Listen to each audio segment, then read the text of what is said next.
प्रति निष्काम सेवा श्रद्धा समर्पण द्वारा मनीष को कि लाभ मिले आम गोटे उदाहरण जाना। शिख मानकर 10 जन गुरु थे से भितर जड़े गुरु थे अंगद देव। गुरु अंगद देवंकर पाखरे जड़े शिष्य थे रूप सिंह। 20 वर्ष निष्काम भाव में सेवा करते।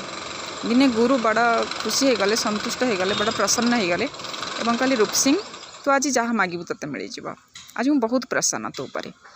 तो रूप सिंह खुशी हो गले एवं से कहले गुरुदेव मु घर को जाके पचार देके आसबी।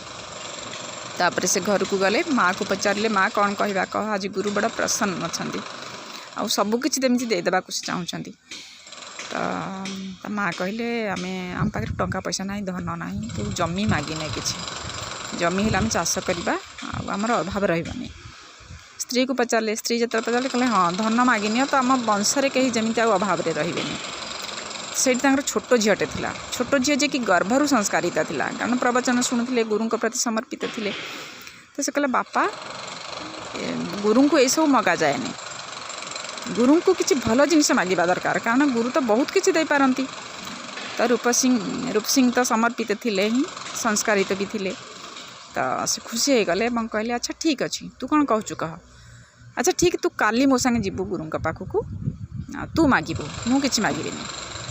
तापर दिन छोट झील को लेकिन से गुरुजी पाखक गले और गुरुजी पाखे छिड़ा हो गले। तो गुरु कहले गुरुदेव मु मागबिनी, मो छोट झील मागिब। तो अंगद देव छोट झील को चाहिए, छोट झील को जो चाहिए छोट झीलटी कहला गुरुदेव आमे बहुत गरीब, दिन को थरे आमको ठीक रे खाइबा को मिले नहीं, थरे खाऊ संध्या बेला आम किसी न थाए। तथापि मु प्रार्थना करुच्ची जे 5 दिन धरी जदि आमको खाद्य भी न मिले ताहले आम पार्टी आम मुहर के अभियोग न हो भगवान के प्रति, ईश्वर के प्रति। तो गुरुदेव अंगद देव आखिर लुह झरी पड़ा, लुह झरी पड़ा और से लुह झरिबा सहित से हसिले और खुशी हेले और कहले हाँ बेटा मु आशीर्वाद दूची तो वंशरे केही केबे अभाव रे न रहू।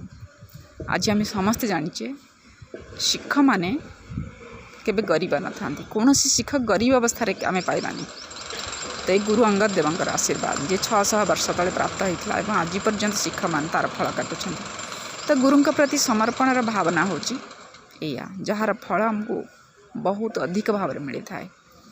तेणु गुरु प्रति आम समर्पित है, आम एत समय जब दे पार 2 घंटा तो आम गुरु देवा, सबकि धन जदि समर्पण करें बा सबु समय रूप सिंह सहित आम रूप सिंह भाया दे पारानी।